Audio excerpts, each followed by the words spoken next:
Hey all, and welcome back to Fuzzy Duxy Gaming, and another video on Tornado Shot. I had a few messages after my last build guide asking if I could come up with a cheaper version without omniscience that's capable of sort of T16 mapping, Guardians, that sort of thing, maybe the odd Cirrus and Maven kill. So I kind of took what I've learned, which is not a huge amount of the skill, put it together and brought out 3 different variants of the build, varying from about 16x up to about 24, so none of them are kind of budget busting, and they should all be able to do all of the reasonable content. Like, you're not going to go and take on a wave 30 simulacrum, and you're not going to be uber bossing with it. But I've done Cirrus, which I'll showcase later. I've done Guardian maps. I've done plenty of mapping. The only defensive issue really with the build is it's very hard to get chaos resistance, because you really start for attributes and resistances because of the tree that we take. So it's actually hard just to fit all that in. As you can see, I'm only just res capped for fire resistance. So we'll go and do a quick Guardian map. I will warn you, if those Minotaurs show up that do chaos damage that keep one-shot on everyone, they'll probably one-shot me as well. But with Flasks up, we're pretty tanky, nearly 19k armor and 33k evasion. We're spell suppression capped, ailment immune. Will be stun avoid once I can get one of my gems harvest crafted. So the build's looking really good. So I'll just refill my flasks and we'll go back in. So this is the cheapest variation of the build. It's about 15 to 18x, I would say. I paid 18x, but I wanted to buy everything all in one go, so I overpaid for some items and probably got some slightly subpar items for other things. But everything I've got, I think you could easily do for sort of 15x. The next version up's about 18 to 19. Then I want it from that's between 22 to 25. So we'll showcase this Guardian map quickly. So it's cannot afflict exposure, which I don't do anyway. Fizz damage, not a problem. Extra Fizz's fire is a bit of a problem because I'm only 75%. Blind on hit is a massive problem because I'm only just accuracy capped. But it should be fine. I just really want to show you the clear and the boss DPS. As I say, there'll be some showcases later for sort of Cirrus. There's some more juice maps. There's another couple of Guardian kills. I would pick the one map with doors on it. So there's obviously quite a lot of differences to the 120x Omni version, because I wanted to make this as cheap as possible. I did look at going cheaper, but really it doesn't really function that great without everything that I've put into the build, in my opinion anyway. Like if you just wanted to do T14 maps and not ever have to do a Guardian map or a Cirrus map, then yeah, you could do it cheaper. But I prefer to bring out like an all-rounded build that works.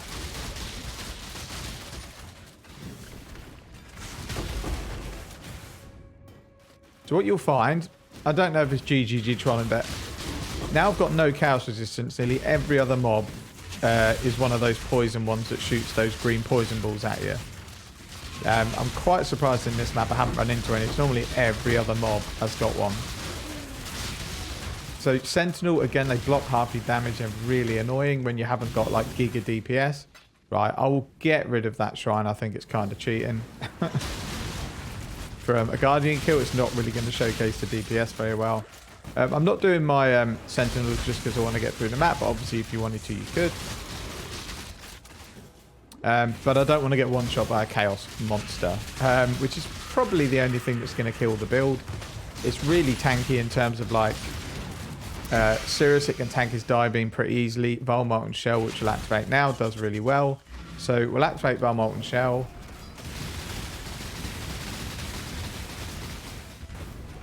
I think there's a bit of lag here.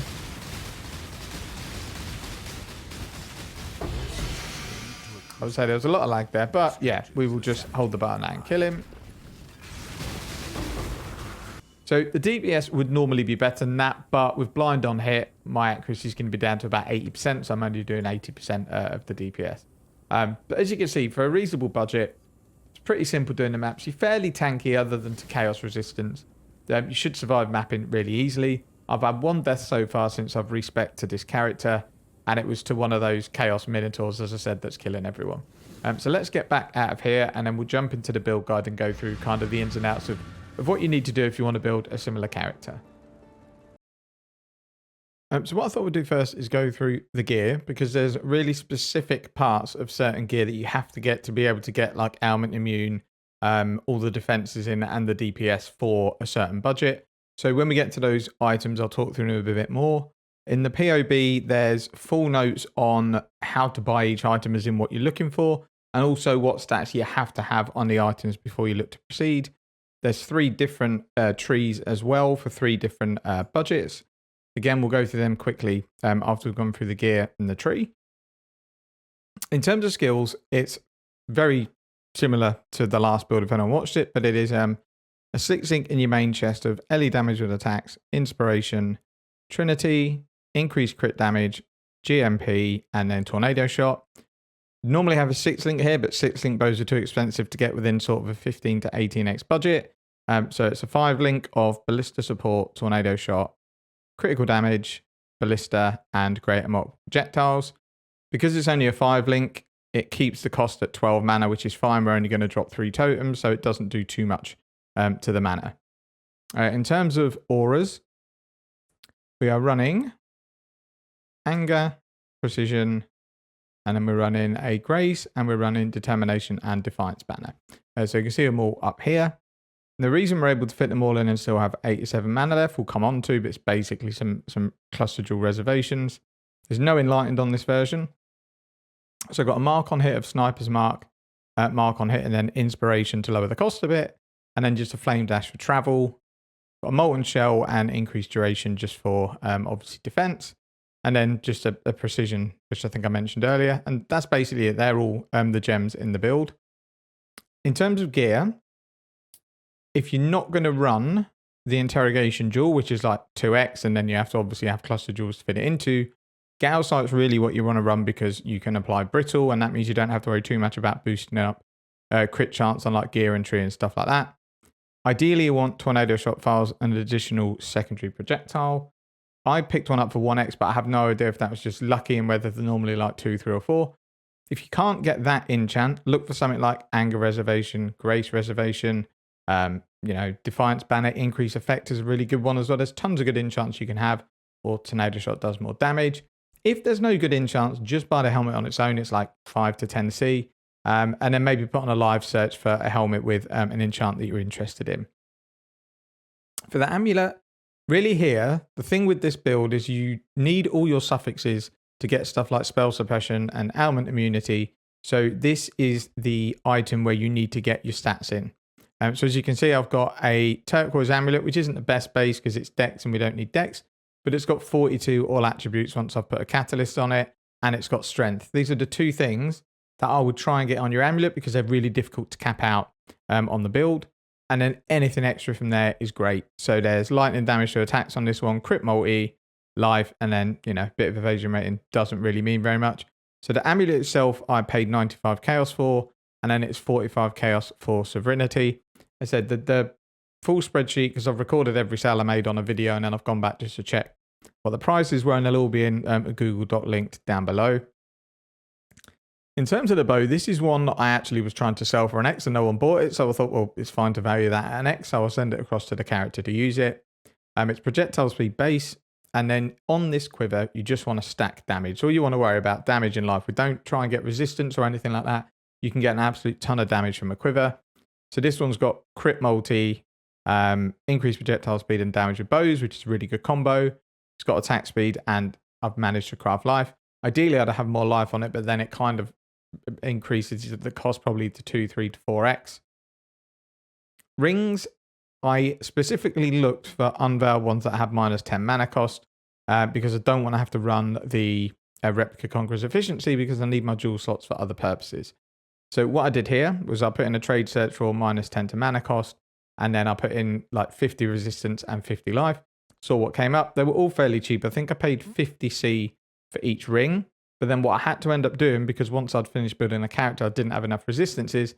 I had to spend almost an exile on catalyst to get resistance on this ring to get myself capped. So yeah, on the rings, you're looking for resistances, life, and -10 mana cost is ideal. Chest and the boots will leave because they're the bits that are a bit awkward, so I'll come back to them in a moment. The gloves, I paid an exalt for. What you're looking for here is chance to suppress spell damage, life, and high resistances.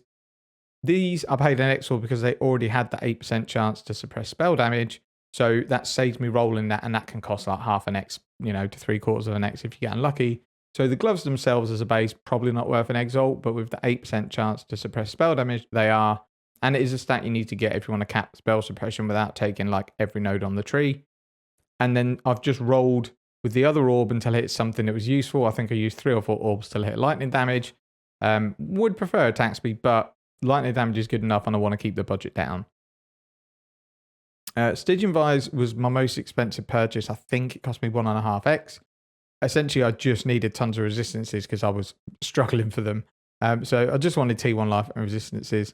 As it turned out, this had armor on it, which is really handy. It's sort of half catalyst up when I bought it. I'll probably find 7 catalysts at some point to add them back on, but they're quite expensive. And then the jewel I actually paid an Exalt for because I wanted increased attack speed if you've dealt a crit recently, and I wanted some life.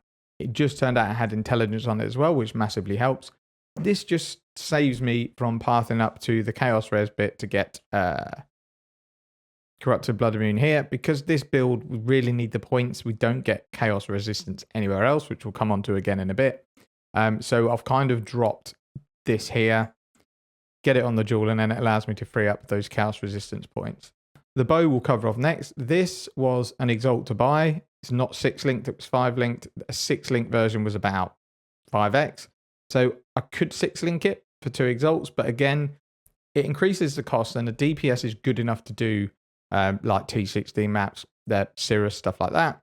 So all I did was just 5-link it. I just dropped a damage support, which would be LE damage with attacks, out of the links, and just run a 5-link ballista. So we'll lastly come on to the chest piece and the boots. Now the reason these are a bit awkward is to easily cap ailment immunity without having to push like your implicits up to tier 1, which can cost an absolute fortune.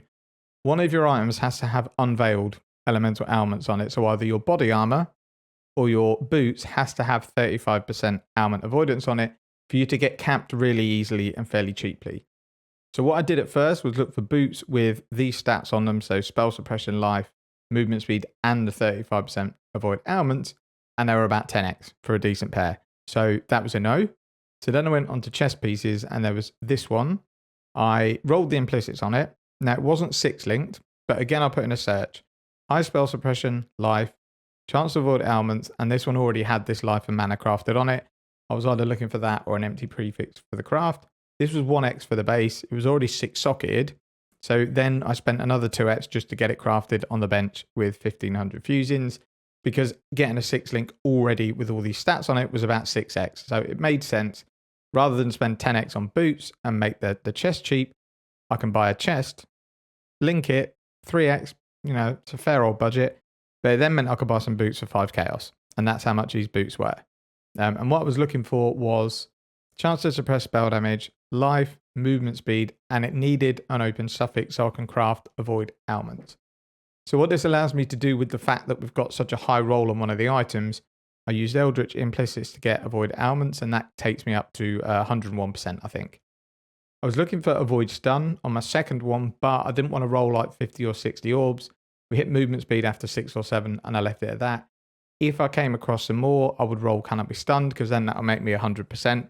At the moment, I think I am 80 something. Where are we? No, 74 stun avoidance. So it would have been nice to get that on there because then I can get capped. But at the moment, still a little bit of work to do to get stun avoid capped. So they're the awkward bits to buy. So as I say, it's in the POB kind of how you need to search these items, but it is just one of these needs 35% on, and then you craft the other one. So if, for example, this had 35%, your body needs a spare prefix because that's where the craft is that you would use. So if we go here, go to body armor, and then go ailment, 25% ailments, 25% to avoid being stunned. So what I look to do eventually is get this avoid being stunned divined up to 35. Then I'm going to be able to get capped really easily for stun on boots. That covers off the gear. As I say, because I was trying to keep it at a budget, makes it quite awkward because we can't just go splashing like 10x on an item to make sure it covers everything that we need. I really needed to try and get specific items and get them cheap. For flasks, pretty straightforward. Diamond flask, granite flask, jade flask, and quicksilver. And then on them, at some point, you want armor, evasion, and like attack speed, crit. But armor and evasion are the important ones. So we'll go over to the tree and have a look what I've done here. And this is, I played around with loads of different things, and this ended up being the best version for me in terms of just using one cluster jewel. So we've got Lionized Fall here, which for anyone that doesn't know, turns any weapon passives into bow passives. So you get all these bow nodes here for this jewel. I took a large Thread of Hope here. Originally, I had a Brutal Restraint, but they're quite expensive. They're probably like an X once you've rolled it, and we don't need dex. And although it can offer some good stats, this ended up being much better because I can pick up, basically, if my flasks are up, that's 50% LE damage. Can pick up extra resistances, which helps, crit chance, which helps, and LE damage. Pick up loads of bow juiciness here, and then 10% penetration. And because I'm not running any sort of skills to get resistances down, this helps massively. So that actually was a massive boost to DPS over the Brutal Restraint. Cluster Jewel is a 1x jewel, which is martial prowess, feed the fury and fuel the fight. Off of it, got a jewel here. This is not the jewel you want. I bought this one by accident. This is Repeater and Streamlined. You want Repeater and Eye to Eye. They're about 40C. And then here we've got a slightly more expensive jewel of basics of pain and pressure points. This is because we don't do a huge amount of damage. So even though we can brittle with our helmet, it's very difficult to get up to 10%. So these are there to help us with crit if we do fall a little bit below what we're looking for on brittle. And then important, these two jewels are super important. So you need an anger reservation mana efficiency jewel, or it could be, it could be a determination one. But anger is easier to get and easier to roll and cheaper to buy. It has to be 3 passives because they give you mana reservation efficiency, which is going to make it so that you can use all these auras. Now, what I did, because one with this increased effect, so if we look at the jewel, it has 25% increased effect of small passive, so it turns 6% increased mana reservation into 7, which is super helpful. These are really easy to roll for anger. You just do them as fire rerolls in Harvest. What I did was used Delve Fossils, just the fire ones. I think I spent 7 and ended up getting this. All I was looking for was anger and the increased effect, and anything else was a bonus. And then this is our Enduring Composure 2 passive armor cluster, so we can get endurance charges. And in terms of jewels, we've got a Watcher's Eye with crit multi when affected by anger, which is awesome. This one was about 1.5x, but I decided to fork out 2 because it was unaffected by vulnerability while affected by determination. So it's just one curse in maps that I don't need to worry about. And I think that covers off the jewels. I won't go through the tree. It'll be in the POB, and if anyone watched my last video, it's pretty much the same. All I want to do is point out some important masteries and interactions. So you have to take Grace Reservation and you have to take the Mana Reservation here if you want to fit your skills in. You 100%, unless you've got tons of cold damage, need to take 50% effect of non-damaging ailments when you crit. And I'll show you an example of 2 Cirrus runs I did. I did one when I didn't have this because I had a 6 passive cluster jewel that I bought by mistake. I then bought a 5 passive so I could then put this node in, and my brittle on Cirrus went from, I would say, 4.5 to 5 up to 9. And with all this gear, I really only need to get to 7 brittle to cap crit chance. I'll show you the comparisons in a moment. This notable, also really important, increases to projectile speed applied to damage with bows. Because we're trying to get a lot of projectile speed with Tornado Shot to make it feel better, stuff like this, increased projectile speed adds damage. Don't have it on the bow, but you can roll it on a bow. You can get it on the tree. There's loads of places you can get it. So you might as well get a double dip kind of thing while you're at it. Crit chance from spell suppression, really important as well, because again, it helps us with our crit if we're not quite hitting max brittle. And that's kind of it. There's a life one up there, and then we've got frenzy charge generation here. But yeah, that's kind of it for the tree. And then just point blank, because the way I play this build, I'm just standing on top of the bosses when I'm dealing damage. And I also mentioned that there was 3 versions of this. So what we'll do is bring up the POB. So we'll come into POB. Now this is slightly complicated with the config, because with one of the variations, which is the higher budget one, we're going to be able to apply brittle, sap, and scorch. With the other 2, we're not. So the configs you need to change every time you go between the 2 builds. So at the moment, we've just got brittle and shock because this would be assuming that we're using no interrogation and we'd be using one of the budget trees. So I won't go through too much in here. We'll just pull out. These are the effective hits without Molten Shell up, I believe. Yeah, so without Molten Shell, it's 40k effective life, 13k hit taken. With a Molten Shell, it is 61 and 32. And then with a Vile Molten Shell, it's 40 and 25. So it's good survivability. Evasion's 32k with Flask, Armor's 18. This is the issue. It's pretty impossible to get chaos resistance. It's pretty hard to get resistance capped. Chaos resistance is just out of the question when you're trying to build a build for this sort of budget. So you might take the odd death from one of them Chaos Minotaurs, or if you miss some of those like poison volatile things, you might die. It's probably the only thing that's going to kill you in maps if you're careful, because with this amount of evasion and armor, and a Molten Shell and a Vile Molten Shell, as long as you know, oh, there's a massive pack of 30 mobs that I'm going to use a Sentinel on, I better pop my Vile Molten Shell, you'll be absolutely fine. And then combined DPS, which I've set at 6 projectiles hitting from Tornado Shot and 12 from the Ballistas. I think it's reasonable. We have 8 arrows, so 3/4 of them should pretty much always hit the boss since we're standing on top of them. But I haven't set them to full just because a lot of the time your Ballistas might get chilled, they might get hit by a boss. Loads of things can happen that mean these either slow down or they disappear. So I don't want to put everything at max because you're very rarely ever going to get that situation. So as I said, with the configs, we've just got brittle and shock on at the moment. You'd need to change it if you look at this POB and you want to come in and kind of check it. You need to make sure when you go to the high budget version that you get rid of shock, and then the other 2 ailments will appear here and you can put them in. So in terms of DPS, budget version hits 6.6 million. If we go to the next version, which is sort of the mid-budget one, it's not that much difference. It's just the fact that you need to buy another cluster jewel setup. So you're probably looking at another 2 to 3x. So we drop the Lion Eyes up here. We have the same jewel setup as we've got at the top. And then we add 2 jewels in. Really, you're going to use them for life, and you might need to get some int because you've dropped nodes up here. You might want strength. You go life, then you cap your attributes and your resistances. If you don't need to, you go life, damage your bows, crit multi, that sort of thing. Get yourself a nice damage boost as well. So the difference is not huge in terms of DPS. It goes from 6.6 to 6.9. But the life goes up to nearly 4.2 from the budget version of 3.9. So it's a really nice progression. If you kind of can only just afford the budget version, 2 to 3x later, get this cluster jewel, get it set up. Your life will go up, which means you'll be dying even less than you were before. And then the last setup is a setup with interrogation. So that means we don't need the helmet anymore. Now, a decent helmet with this enchant can be expensive, which is why I've called it the higher budget version, because it can be 2 to 4x to get a good base with this enchant. And then, as you see, we're using interrogation here. DPS doesn't look like it's kind of done very well. It's gone up the tiniest little bit.